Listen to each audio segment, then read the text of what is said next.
os nossos governantes nem estão interessados com isso, porque a maior parte dos estudantes que estão aqui não tem onde ir, porque não tem dinheiro também para estudar no estrangeiro, como filhos do governo, né?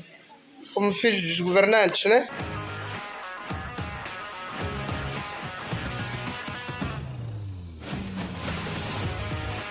E aí, família do canal Diversidade Bramos, seja muito bem-vindo mais uma vez. Desde já, eu quero agradecer a todos vocês que têm se inscrevido e têm acompanhado os vídeos do canal Diversidade Bramos.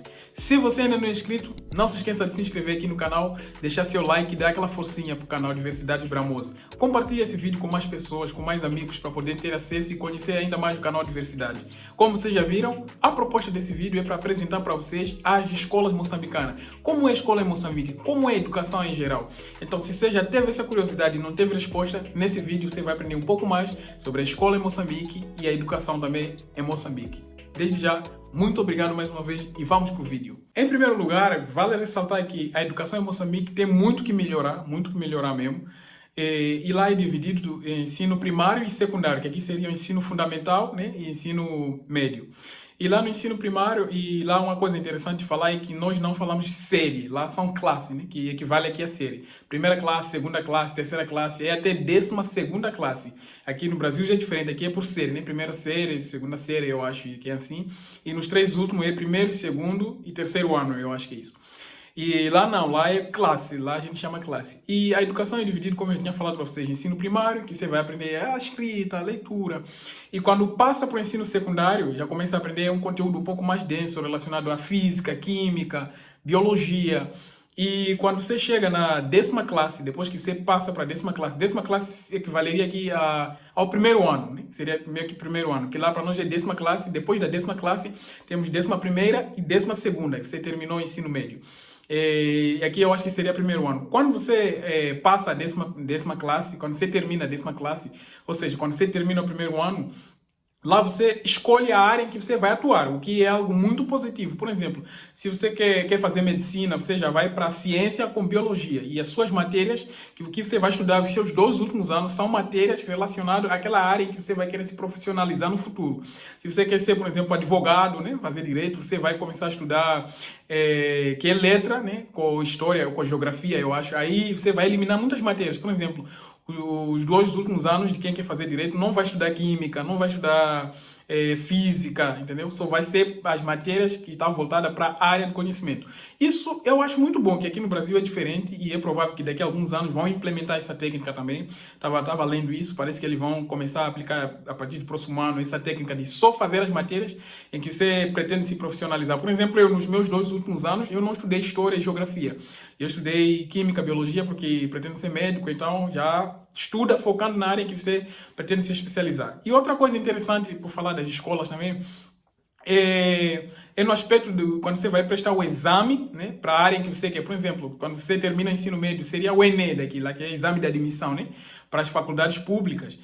Lá, uma vantagem boa é que você não precisa fazer todas as matérias igual a Enem tem, né? Enem tem ciências humanas e suas tecnologias, ciências da natureza e suas tecnologias, ou seja, todas as matérias, você vai fazer exame de todas as matérias. Lá não. Lá, por exemplo, se você quer fazer medicina, você vai fazer biologia e física, eu acho que português também. E você faz, então, poucas matérias, só matéria para a tua área mesmo. Para quem quer fazer direito, vai fazer prova de português, história, geografia, para mostrar esses conhecimentos, né, em geral. Então, esse é um ponto positivo e um ponto bom que você não precisa fazer todas as matérias das outras áreas. E aqui não, aqui nesse sentido, aqui já é um pouco mais complexo, porque você tem que fazer a prova, tem que fazer o Enem, aparece quase todas as questões, né? E você acaba fazendo, por exemplo, questões de história. É bom para mostrar que você tem conhecimentos gerais, mas acaba prejudicando muito, por exemplo, para a sua área em específico. E eu acho que daqui a alguns anos isso vai melhorar e vai seguir desse jeito. Aí, a parte negativa que eu acho das escolas, da educação em geral em Moçambique, como eu falei, tem muito a melhorar, né? A educação é muito fragilizada lá. E isso, muitas das vezes, é por corrupção e influências externas. Por exemplo, o exterior, a União Europeia, dá uma ajuda, um fundo monetário para o país africano que mostra um maior desempenho nas escolas, né? Na educação em geral. Aí, o que acontece? acaba que as nossas escolas, acaba a educação sendo fragilizada, uma passagem em massa para mostrar um elevado número de pessoas aprovadas e assim receber maior apoio do exterior. E isso acaba fragilizando muito, é muito pobre a educação nesse sentido. E outra coisa, por falar de corrupção e outros sistemas que qualquer outro país sofre, Moçambique sofre muito nesse sentido, em aspecto de que nas escolas, por exemplo, sofremos muito com superlotação. Eu fiz meu último ano, 12ª classe, a minha turma tinha 75 alunos em uma sala só, para vocês terem noção de como é superlotado. E querendo ou não, superlotação acaba influenciando muito na adesão do conhecimento, né? O conhecimento se torna fraco, o conhecimento se torna pobre, porque imagina um professor ter que lidar com 75 alunos, saber o andamento, o aproveitamento pedagógico de cada aluno, instruir, ensinar. Então, e existem muitas pessoas aqui no Brasil que reclamam por isso, entendeu? Entra numa sala, parece que tem 30 alunos, se tiver 30 alunos já tá super lotado, já reclama disso. E pense um pouco mais sobre isso antes de você reclamar aqui. Lá, por exemplo, como eu falei para você, minha turma era mais de 75 alunos, né? Então, às vezes, essa coisa, como você ainda não vivenciou a outra realidade, acaba ignorando coisa que para outros seria luxo. Por exemplo, uma sala com ar-condicionado, uma sala com ventilador. O que lá nós não temos. 75 alunos que eu estou falando é numa sala sem ar-condicionado, sem ventilador, sem nada, entendeu? E muitas das vezes lá nós temos as carteiras. Eu vou estar passando para vocês aqui a foto agora da carteira. Essa carteira nós sentamos geralmente... um número de... Na verdade, essa carteira foi feita para 2 alunos. Essa é uma carteira para 2 alunos. Mas, geralmente, por causa da superlotação, acabamos por sentar 3 alunos. E, muitas das vezes, em alguns casos, em algumas localidades, em algumas escolas, as pessoas acabam ainda sentando no chão porque não tem carteira suficiente para todo mundo. Aí, em alguns ensinos primários de algumas localidades, as crianças estudam debaixo da árvore. Isso é realidade. Inclusive, saiu uma reportagem esse dia lá no meu país, mostrando isso, que as crianças estudam, de fato, embaixo das árvores.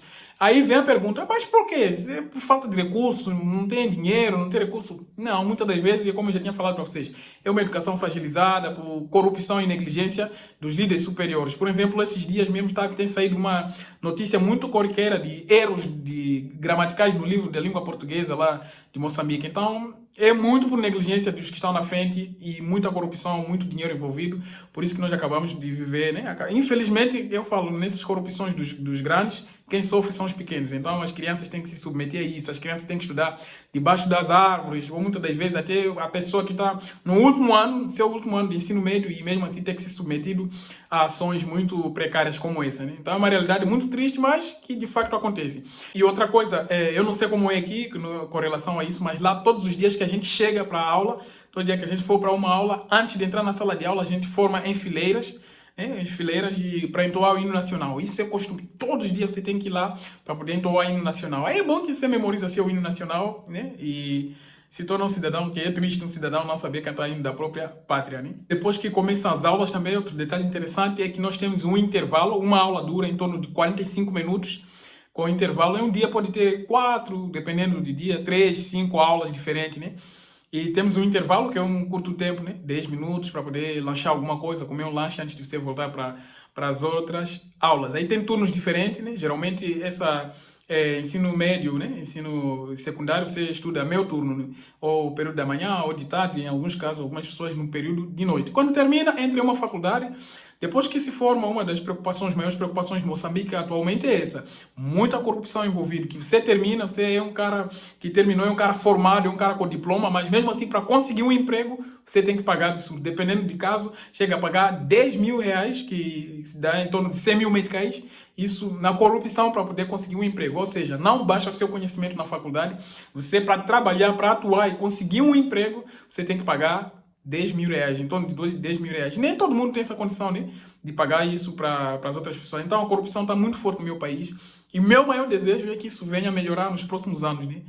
Que a liderança venha a se conscientizar mais, porque, como já diziam os grandes filósofos, se você quer destruir uma nação, ataque a educação. Então, a educação em Moçambique até hoje tem sido fragilizada justamente, eu creio, né, que esse seja os propósitos até dos líderes, né, querer fragilizar, e você forma uma pessoa que não tem uma base sólida, não tem uma base sólida, não tem como se reivindicar, nem malmente você sabe seus direitos. Então, eu creio que daqui a alguns anos, né, isso venha a melhorar muito, nós venhamos a ter uma educação de qualidade. Porque eu falo para vocês, essas situações que vocês já viram aqui, os vídeos que eu passei aqui, Não é falta de condição, que Moçambique não é um país pobre. Então é isso aí, esse foi o nosso vídeo de hoje. Se você gostou do nosso vídeo de hoje, se você gostou de saber um pouco mais sobre a história da escola, da educação em Moçambique, não se esqueça de se inscrever aqui no canal, deixar seu like e compartilhe com uma pessoa, com aquele seu amigo que reclama às vezes da escola porque tem 15 alunos em uma sala. Mande esse vídeo para ele se conscientizar mais e agradecer um pouco mais por isso, porque muitas das vezes tem pessoas que sentam até no chão, sentam em uma sala com mais de 75 alunos sem ar-condicionado, sem nada. Então, nós devemos ser um pouco mais gratos pelo que temos. Valeu, até o próximo vídeo.